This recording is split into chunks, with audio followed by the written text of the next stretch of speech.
My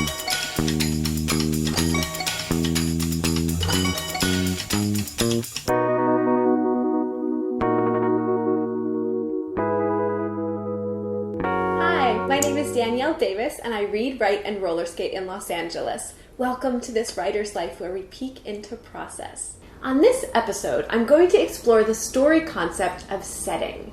You probably know about setting, right? It's the time and place of the story, the where and the when of the story. I like to think of it as the world of the story. So when you're entering a world, you get to step into it, and you as a writer get to create that for your readers, which is really cool. You might pause the video for a second and think of a couple of movies that have really standout, unforgettable settings. Also, a bunch of middle grade novels come to mind for me that have really unforgettable, standout settings that play a key role in the story. So I want to share a few of those with you. Me, Frida, and the Secret of the Peacock Ring by Angela Cervantes.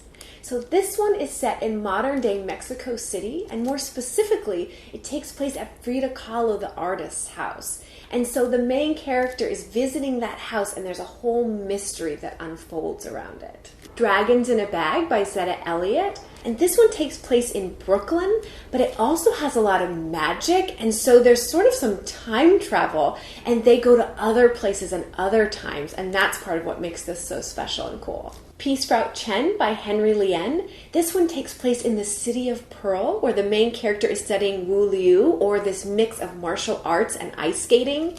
And there's even a map at the front of this book, so we know that it couldn't take place anywhere else, and it's really key to the story. Green Glass House by Kate Milford has the name of the place in the title, so you know it's going to be important, right? And this green glass house is this kind of isolated, cold place where all these people gather and a mystery unfolds. Harbor Me by Jacqueline Woodson. In this one, kids gather in a particular classroom in their school, and they come and they share and they talk about their lives. And so the setting is the place where not necessarily the action of the story takes place, but where these kids get to know each other, and that's really crucial.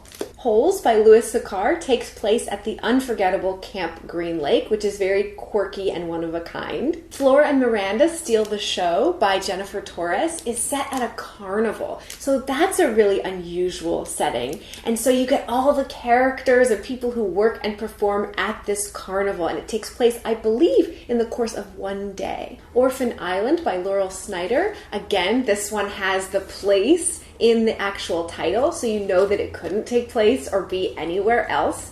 And this one is at this island that's kind of magical, and there are just a few kids there, and every year another kid arrives in this sort of strange, magical setting. The First Rule of Punk by Celia C. Perez. In this one, the main character moves, and she moves to a new city, and that's Chicago.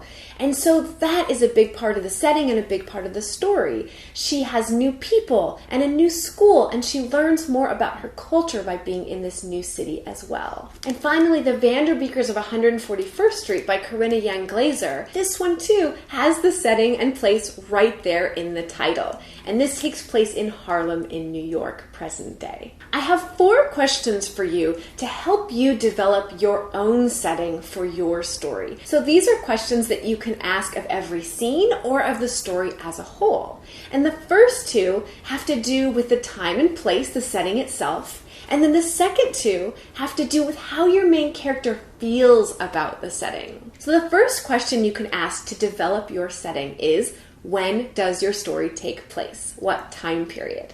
It could be super far in the future. It could be super far in the past. It could be present day, contemporary, right? Modern day. It could also be at a different time in history. Whatever you choose is going to inform that world. What do people dress like? What is the world like? What transportation do they use? How do they treat each other? The second question is, of course, where does the story take place? So think about that, and you can go big to small or small to big. So for example, let's say it takes place in a room. Where is the room? Is it in a building? Where is the building? What neighborhood? What city? What country? Or you could go big to small. Let's say you want your story to take place in another solar system, on a different planet. What planet?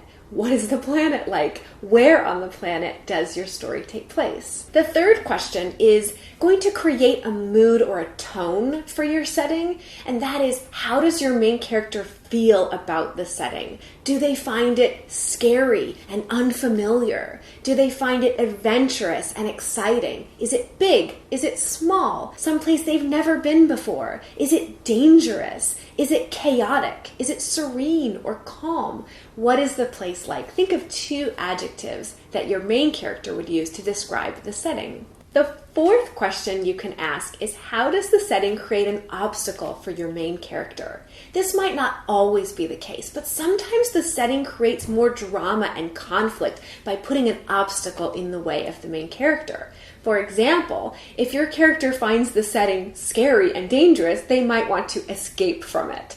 If it's unfamiliar, they might feel something that creates a conflict. They might feel lonely, and they might not feel comfortable in that place. Those are the 4 questions, and I want to go through them with the Vanderbeekers of 141st Street to give you an example. So for the first one, when does this story take place? I would say it's contemporary, it's modern day, right? It's present day. In terms of where it takes place, it's in New York City, in the neighborhood of Harlem, and it takes place on this street of brownstones in this apartment building. The third question is about how the main characters would describe it in 2 adjectives, and I think they might describe their home as cozy and familiar. It's this really homey, lovely place for this big family and their pets and their friends to gather, and they have a really nice kind of family feeling there. And then for the 4th question, it totally applies to this book because there is an obstacle that the setting presents for this family and the main characters, and that is that this brownstone is threatened. So this family might lose their lease, and everybody might lose their lease, and so a big part of the drama and action of this story is them trying to fight for and save this really important home for them, for their community, and this historic place in the city. Now it's your turn to ask those 4 questions of your story or one scene and to create the world of your story by developing its setting. Thank you for spending this time with me here on This Writer's Life, and subscribe so you can join me for future episodes.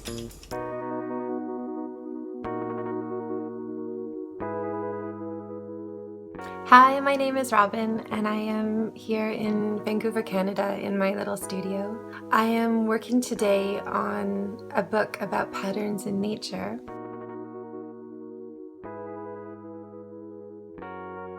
I guess one thing that I have learned from my creative process is how to kind of make space for the part of me that is creative with my day-to-day organizing my life. I guess organization is a big one. So my creative self is, I think, impulsive and emotional.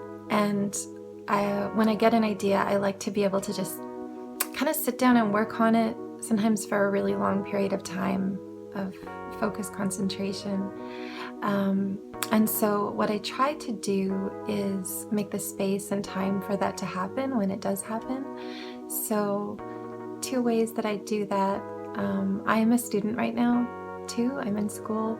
So when I get my homework assigned to me, I start working on it as soon as I can. So sometimes even the night that I get it, I start working on it. By keeping my deadlines organized, that means that if I do have a last minute idea, often before bed, I think of things. If it's the night before I have my next class and I get an idea, if my homework is taken care of, I can sit down and work on that idea if it comes. I've kind of made space for myself. And in the same way, I try to keep my art supplies mostly pretty organized so that I know where to find things if I get an idea, so that I'm not rooting around trying to find the right pencil or whatever it is and wasting that kind of creative spark when it comes up. So that doesn't mean that my studio is always very tidy. Sometimes it's a bit messy, but I know where things are. And keeping my things organized and managing my time are both skills that did not come naturally to me. I had to learn them. But the nice thing was learning that I could learn them, and that it's something I can do that's kind, I guess, to my creative self.